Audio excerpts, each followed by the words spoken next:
dari Binus University itu ada harus melakukan wawancara kayak tugas gitu. Nah tugasnya itu tugas akhir kita untuk di matkul introduction to entrepreneurship.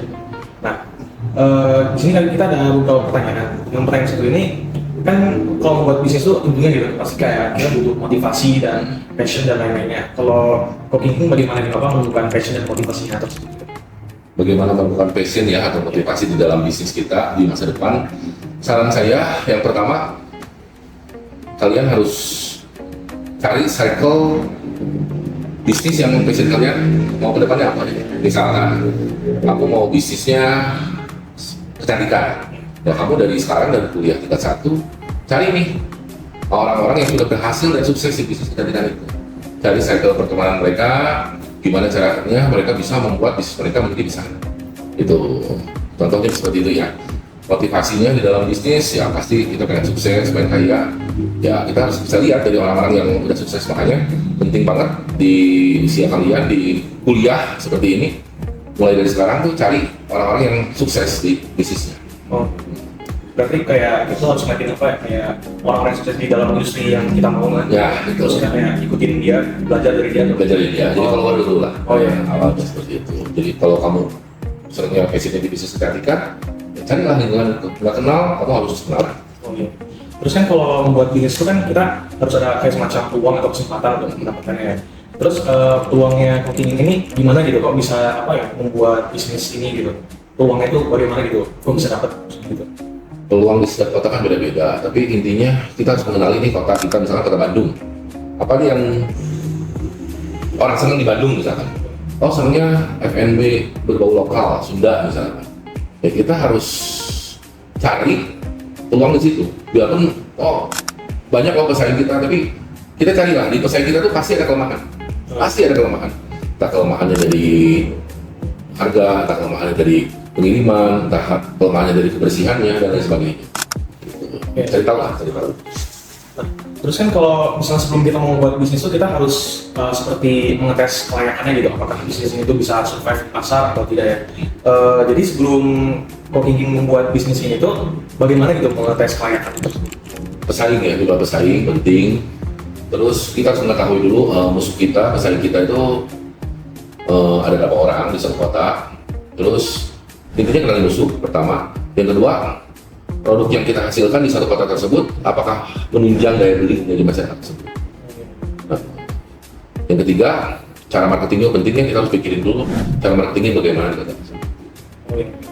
Terus kan di suatu bisnis itu kan pasti kan ada kayak pesaing-pesaing sebagai yang berdiri. Nah terus si pesaing ini ada banyak gitu materi di marketing. Pasti zaman sekarang pasti banyak aja. Banyak. Apalagi sekarang kan ada online dan sebagainya, ya ada aja ya. Cuman harus selalu ingat ya bahwa bisnis tuh mau 5 tahun kemudian, mau 10 tahun kemudian pasti ada celah. Asal kitanya mau berinovasinya terus mau banyak bertanya ke orang-orang yang sukses, saya bilang. Jangan bertanya ke orang-orang yang belum sukses, cuma nanti. Nah, terus kan dari pesaing itu kan saking banyaknya. Gimana cara co-thinking ini bisnisnya tuh bisa kayak one step dari si pesaing ini gitu? Apakah ada yang kelebihan yang tidak dimiliki si pesaing ini atau bagaimana? Belajar, pasti ya. Biarpun saya bisnis sudah 23 tahun, udah 23 tahun saya bisnis, sekarang umur saya 44, saya bisnis lulus kuliah 22 tuh langsung bisnis. Gak dari orang tua juga, langsung bisnis. Sekarang umur saya 44. Kita harus belajar terus sih, setiap 6 bulan kita harus review diri kita gitu. Jadi bukan belajar itu bukan per 2 tahun atau per 3 tahun, jangan per 6 bulan kalau saya ya, pribadi saya. Jadi marketing kan sekarang kan udah 5.0 tuh marketingnya. Nah, saya dulu marketing awal-awal pasti 1.0, naik terus gitu. Jadi ngikutin zaman. Jadi biarpun bisnis saya besi, tapi saya mengajar ke marketing kita semua harus ikutin gaya marketing 5.0 gitu.